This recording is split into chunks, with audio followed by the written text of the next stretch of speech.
Patrick Johnston, what a difference a week makes, or a couple of weeks, I guess. 2 weeks. Yeah. Side. Yeah, that too. I mean, this is the silver lining, I guess. Let's jump right into it. So I know that you were talking to people both on and off the record from the NHLPA. Bit of a frantic week. It's easy that people want to blame others, but this was sort of an unprecedented playbook here that the Canucks were dealing with. The Canucks look at this point to be ready to play again Sunday, return to the ice. What's your sense of how this was handled? First of all, ready is, I think, a relative term. I mean, they're going to have a couple more days actually to skate. They skated, as I understand it, finally as a group, I think mid-afternoon on Thursday, and then practice again Friday, Saturday, and then I imagine we'll have a morning skate or something on Sunday. Although it is it's supposed to be an earlier start, so Toronto, 4 p.m. Pacific, people can scream about that. But yeah, so they're playing the Leafs on Sunday. I think the thing to understand, one of the things to understand in this is, many ways, we know that COVID sucks for a lot of people, and it's been the story since the beginning, and obviously has killed people, has left people with long-standing effects. At this point, the Canucks seem to have come through it, without having the worst case scenario, but certainly you're hearing examples of both players and families dealing with, some of the more challenging, brain fog and fatigue and things like that. Some of those kind of side effects.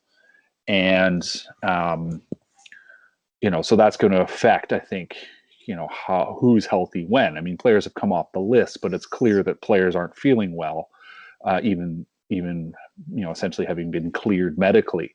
And a lot of that has to do with the fact that this is a P1 variant, which hits people harder, it seems, or can hit people a lot harder, it seems, than classic COVID, if you will. And I think that's something that has become very clear this week. When the NHL and the NHLPA and I guess the Canucks signed off on the schedule, which was crazy to begin with, but not out of context for not that different from what other teams had dealt with earlier this season. I think at that point, there still wasn't really an understanding of what the actual human impact was. And as we got into this week, the players started realizing in personal terms what they were dealing with. And, I think it was one of those ones, everything sounds, fine on paper, and then you have to go do it. And I think as players were finally slowing get back on the ice this week and just dealing with kind of how they were feeling, when they were diagnosed with it 2 weeks ago, they were, would have been given essentially, here's how it's going to go from the doctors. And eventually they got through that time frame and they still didn't feel good. And I think that's some of it too, is that, you kind of got up to the shop window and all of a sudden you had to decide whether you were going to buy the product or not. And the players realized, I can't do this. JT Miller was very clear about how players were feeling. He wasn't speaking alone. Let's be clear on that. And I think that's really what set things into motion was Miller's message, which was, as I said, a rather collective message, which really started, I think, shaking things loose and really set the wheels into motion. And finally, you have the PA, the PA come in, and I think the PA were, I think they helped guide the players on what needed to happen and what they should be asking for. And I think this comes back to, this doesn't happen without collective action. Like, these players move together. Okay, but let me just jump in for a second. So I do give them credit for adjusting, and after the original plan comes out, but Bill Daly was very clear, said we didn't twist anyone's arm here. It apparently was signed off on by the PA. So who signed off on this? That's it. I think plan to start, and who signed off on it? And it's great that people spoke up in the end, but how did the PA come up with agreement and then backtrack? Well, I think because, as I think it comes back to the fact that As I said, they were just going with the previous playbook. I'm not saying I shouldn't say the PA is innocent in all this. I think it's good that they finally sprung into action and worked on behalf of the players and helped the players understand what they should be doing, what their position was. No, everyone signed off because basically the league went, well, here's how we dealt with the previous instances, like the Stars, like the Sabres, teams that had to miss time, and here's how we brought them back into action, and this is what we should do again here. And whether or not there was input, how whether or not whatever input would have been gathered from medical people, would have been understood. I think I have a amount of sympathy for certainly the doctors here, because Dr. Bovard said, like, things are changing on a daily basis. Like, they can't really predict. They can say this is how it's played out, day 1, day 7, day 14, but yet, in the end, it didn't play out that way, and that's what's forced all this. Should this discussion have happened last weekend? Maybe. This is one of those ones where we don't have all the information, but I think the thing to understand here is that the players, really stood up and said no. We may have said yes before, or we may have shrugged our shoulders before, but we need this to happen. I think that, I think rightly that many people have pointed out the big failing here is the Vancouver Canucks, because this took the players making an initiative. It wasn't the owner, it wasn't the general manager. It was the players who had to make this happen, who had to advocate for themselves, and there was no one from the organization really, as far as we can tell, because certainly they haven't been part of the story. I mean, I talked to Jim Benning yesterday, and I think he was sort of honest to how he understood things, but at the end of the day, this is the kind of thing that, the guy above, that there are many cases in the past where general managers in this town have stood up in public and explained what's going on and spoken against the league. And we just didn't see that the league was saying one thing, but on the ground, the people on the ground had to be the guys who were actually in the middle of it, as opposed to the people who should be their advocates. And I think that's the other thing to recognize, is that at the end of the day, it took the players making this happen, not management, not ownership. I wanted to, it's somewhat intertwined. I wanted to talk to you about the trade deadline. Yeah. I don't want to get forensically into the merits of a later round pick. But certainly Adam Gaudette for Highmore, people seem to be not thinking that the Canucks got the better end of that deal. Mm-hmm. There's an awful lot of dreadful nudge, nudge, wink, wink that goes on social media. Right. In terms of Gaudette perhaps introducing COVID to the team, and that the team wasn't happy with that. I will say, and this is, I realize I'm being hypocritical as a journalist here, because you just mentioned, Jim Benning will say things, and it's not necessarily always the full story, because he has marching orders to follow. But much in a way that he told Ben that they ran out of time in the Toffoli deal. Yeah. And had to eat those words. Jim is honest, and I think you have to credit him for that. But considering hockey culture, considering what we've seen and heard in the past, I was a little bit surprised to see the public tarring and feathering of Gaudette after the trade was made about what he didn't do as a player. He's not your player at that point. And it seemed to me to be kicking a guy a little bit on the way out the door. Is that fair, or how do you see how that whole thing came about? Well, I mean, I think, it's nothing new that fans will have their take. And, as much as we try to put the full story as best we can out there, people are going to believe what they want to believe. I do agree with you that at the end of the day, I go with what Dr. Bovard pointed out. He said, there's nothing to blame here but the virus, right? I think there's plenty of reason to say that in many ways the Gaudettes were simply unlucky. I mean, they shouldn't have gone out for dinner. There's a reason why the league had been recommending against that. But they weren't the only players who'd been out for dinner. That's the thing. And, that they were at Global Restaurant the last night of a extended, turns out, public exposure event, that there was someone obviously working there who was dealing, I guess, was asymptomatic and was carrying around the virus. And that remains the greatest public health challenge. I mean, as a side note, I mean, this shouldn't come as a shock that so much of our recent surge in infections is related to restaurants and in restaurant dining, because we've seen over the past year, any jurisdiction around the world that's had trouble controlling rates of infection, it's because they kept their restaurants open. I feel bad. I obviously have friends who work in that industry. I worked kitchens long ago. Like I love going out to eat. I love to eat food, but the reality is that this was a risky place to go. There's a reason why the league was warning against it.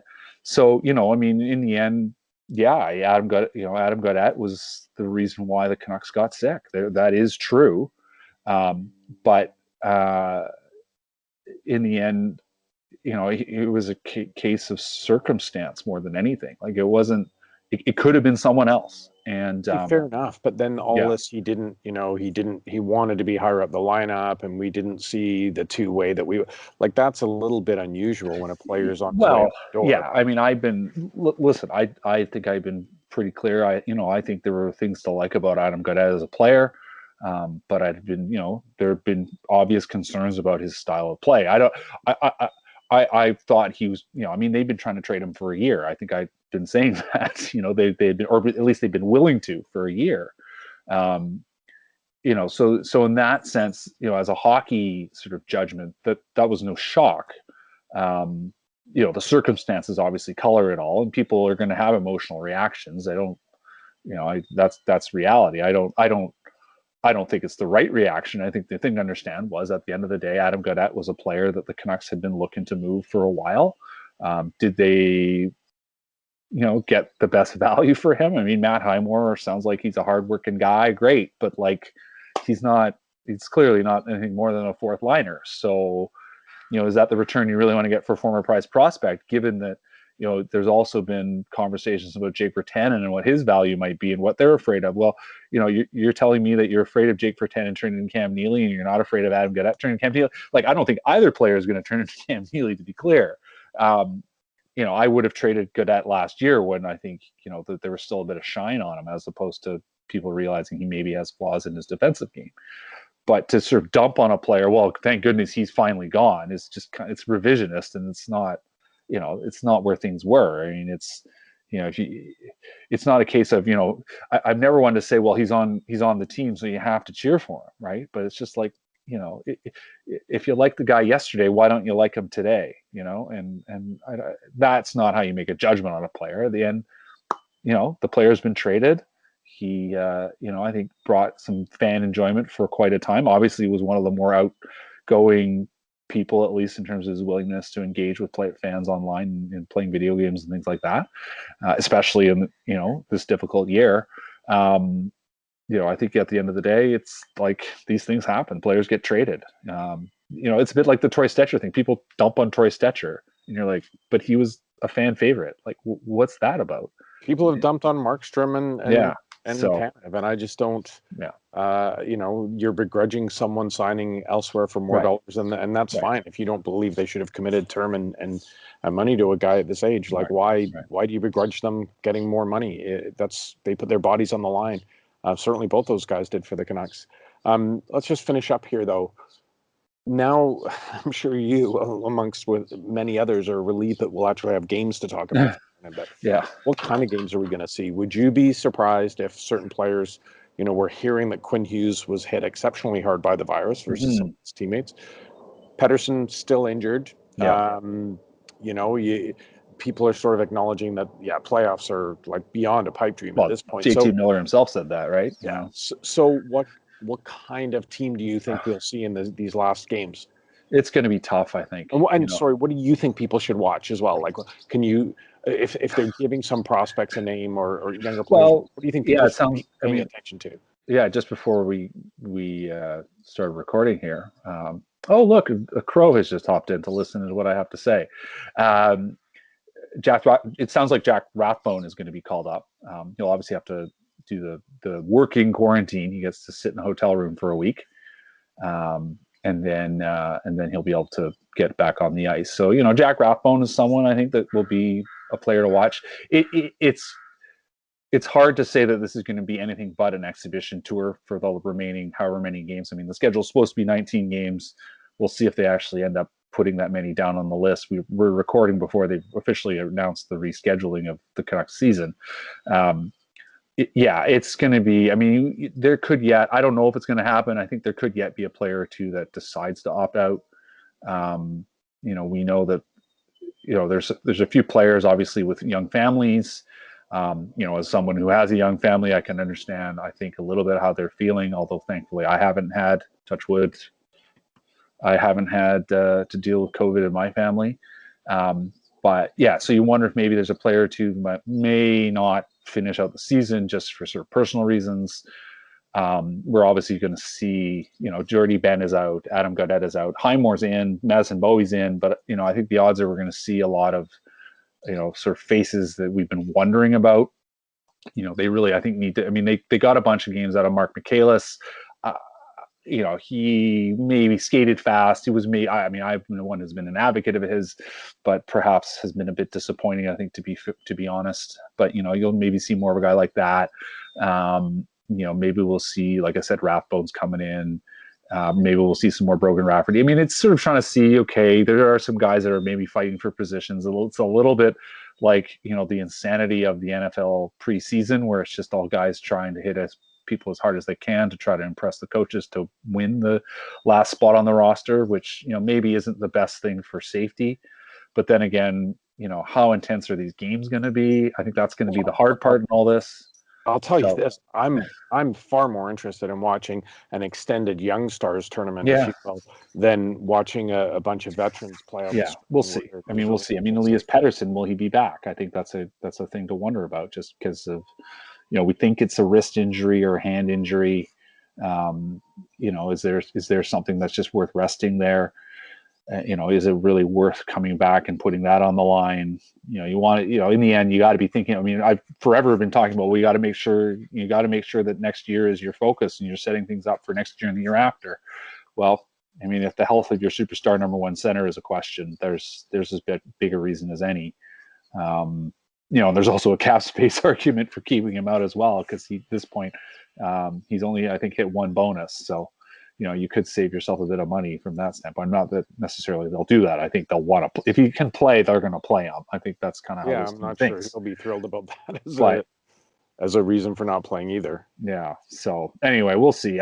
You're right. I mean, I think there is a bit of a young stars element. I mean, it's not like this team has a ton of young prospects coming in. I guess Cole Lynn's going to get a run. We'll see how he looks. I mean, he's a player that people have been wondering about. I don't think we're going to see Vasily Podkolzin. I did ask Benning about that a week ago. And, I think everyone knows the time frame is really tight. His contract technically is in KHL is technically till the end of the month. Theoretically, he could get called up by Russia at the World Championships. I think you could maybe squeeze him in for a couple of games towards the end there. We'll see. But it's going to be a weird run here. We're going to have a lot of games and not a lot of time.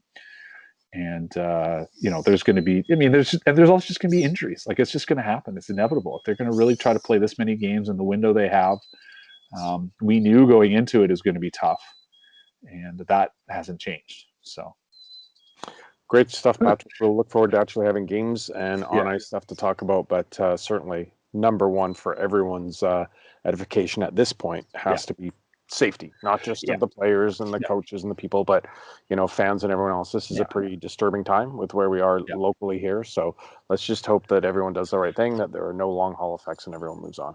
Absolutely. Thanks, Paul. Okay.